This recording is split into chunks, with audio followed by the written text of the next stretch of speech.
For over a decade, I poured my heart and soul into raising children I believed were my own, only to stumble upon a gut-wrenching truth that would upend everything I thought I knew.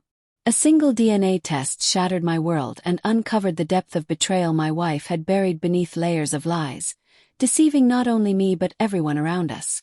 Her betrayal wasn't just personal, it was criminal. I didn't merely walk away.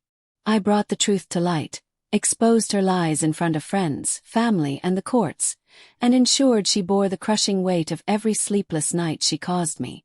The moment it all began wasn't dramatic.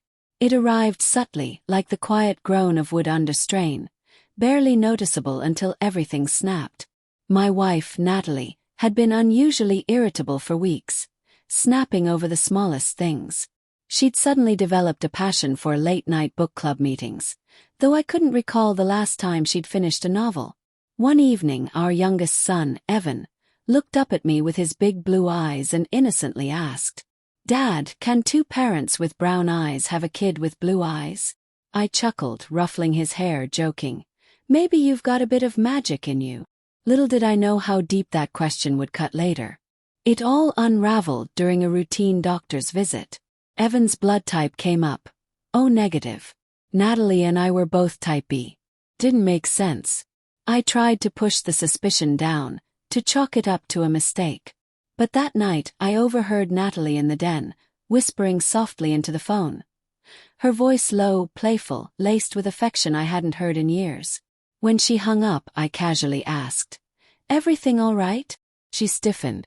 "Just talking to a friend," she muttered, avoiding my gaze. Friends don't call at 1:30 a.m. I barely slept after that. The next morning, I ordered DNA test kits for both Evan and our older son, Lucas, telling Natalie it was for a genealogy project. She grinned. "Oh, how thoughtful," she said, kissing my cheek. That smile would haunt me forever. Waiting for the results was torture. I couldn't focus at work. I found myself staring at my boys, wondering if I'd been blind all these years. When the results came in, my hands shook as I opened Evan's report first. Not the biological father. I felt the air sucked from my lungs. My body froze, my mind refusing to believe it. I opened Lucas's results next. Not the biological father. The room spun. My knees gave out as I stared at the screen, willing the words to change. Everything, bedtime stories, scraped knees, whispered "I love you, Dad," crumbled into dust. That night, I crept into their room. I stood in the doorway, watching them sleep, their faces soft and peaceful. I pulled Lucas's blanket tighter, fighting back sobs that threatened to erupt. Downstairs, I poured myself a drink, staring at the framed photo of Natalie and me from our wedding. She had looked radiant that day, eyes sparkling with what I thought was devotion. Her words echoed in my head. "You're the most honest man I've ever known. I don't know who I'd be without you." All of it. But I didn't rage. I didn't scream. Planned. As she slept beside me that night, I quietly began mapping out her downfall. The next morning, she was back to playing the loving wife, humming as she cooked breakfast. "Smells amazing," I said, masking my disgust. She beamed.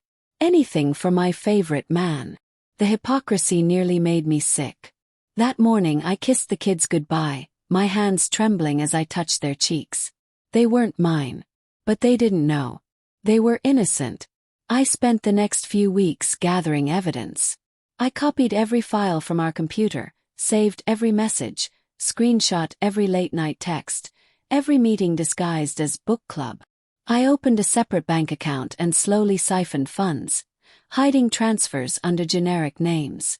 This wasn't just divorce, it was war. I hired a ruthless attorney. He stared at the DNA reports and said bluntly, "This is more than infidelity. This is paternity fraud. You can sue for damages, reimbursements, even custody terms." His advice was simple. Don't let her see it coming. So I didn't. I acted as the perfect husband while documenting every slip-up. One night, she left wearing a new perfume and velvet top, claiming it was for a work dinner. Followed her. She met him at an upscale wine bar, tall, smug, wearing a coat I'd seen hanging in our closet once. She kissed him. Filmed everything. I didn't feel heartbreak anymore. I felt resolve. For 2 weeks I kept up the charade. Praised her. I touched her, though every contact made my skin crawl. "You've been acting different," she whispered one night, studying my face. I brushed her hair back and smiled. "I've just been thinking about what truly matters." She drifted to sleep in my arms. I lay there, finalizing the lawsuit and divorce papers. Everything was ready. My lawyer filed for divorce under seal. Paternity fraud, financial deceit, and emotional damages. We froze the accounts, filed an emergency custody motion, and locked in everything. But I had one last move. I reached out to Dana, the wife of her lover. She had no idea. When I showed her the evidence, her hands trembled. She whispered, "They have a son together." My heart stopped. She nodded grimly. "That coat. I bought it for him the night we conceived our second child." Natalie was there that night too. Their affair stretched across years. Together, Dana and I orchestrated their destruction. We waited for Natalie's big summer cookout. Neighbors, friends, co-workers all gathered in our backyard. I played my role perfectly. Laughing, grilling, even sneaking a kiss for show. Then Dana arrived. All eyes turned as she walked straight to Natalie and handed her a thick folder. "You forgot this at my house," Dana said, loud enough for all to hear. Natalie's hands shook as she opened it.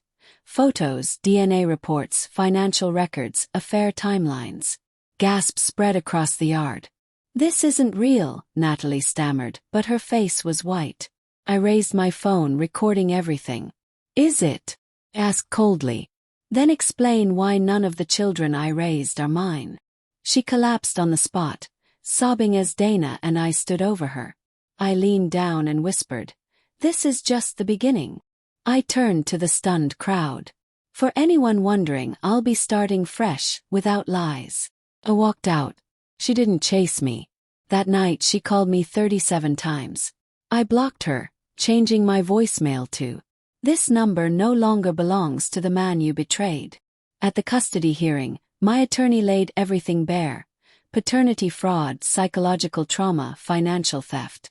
Natalie looked wrecked, hair unwashed, face swollen from crying. When the judge asked about the DNA tests, she broke down in unintelligible sobs. The judge awarded me temporary custody. Dana filed for divorce immediately and exposed their affair to HR. Both Natalie and her lover were fired within days. Natalie spiraled. She called, texted, even showed up crying at my job. My assistant sent her away with a simple line. "He's rebuilding without you." Sadly, the children became legal wards of the state since neither Natalie nor her affair partner could provide stable homes. Dana had no interest in raising children born of her husband's betrayal. The court placed them in a foster family. The story exploded online. News outlets picked up the viral video from the cookout. Natalie sobbing, Dana confronting her, me calmly walking away. Social media called me the silent storm. People praised my composure. Natalie lost everything. Her career, her home, her friends, even her extended family. The court granted me our house, citing her fraud, but I sold it. I wanted her to feel the emptiness. On moving day, she stood across the street clutching a suitcase. I handed her the final court document and said, "This isn't revenge, Natalie. This is justice collecting its debt." She said nothing. Months later, she appeared outside my apartment, frail and gaunt. "Please, just talk to me," she begged as security approached. I looked down at her from my balcony and said, "You forfeited that right the day you destroyed everything." She crumpled to the ground, sobbing. She later tried showing up at my brother's house. He slammed the door in her face. "You don't belong here anymore." Dana thrived. She secured full custody of her own kids and launched an online support network for betrayed spouses. We stayed in touch, but never romantically. Over coffee one day, she smirked and said, "We didn't just survive, we toppled them." I raised my glass to that. The cookout video eventually hit over 20 million views.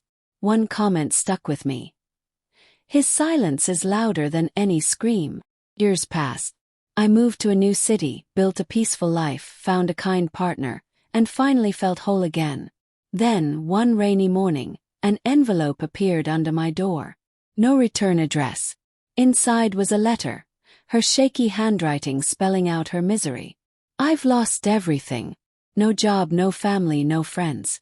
The kids refuse to see me. I'm living in a shelter. I think about ending it every night.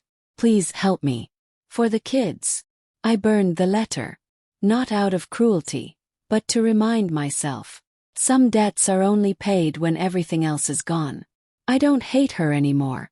She barely crosses my mind. True revenge isn't about screaming or violence. It's walking away while they're left to drown in the ruins they built. I'm not the man she betrayed. I'm the man who survived her.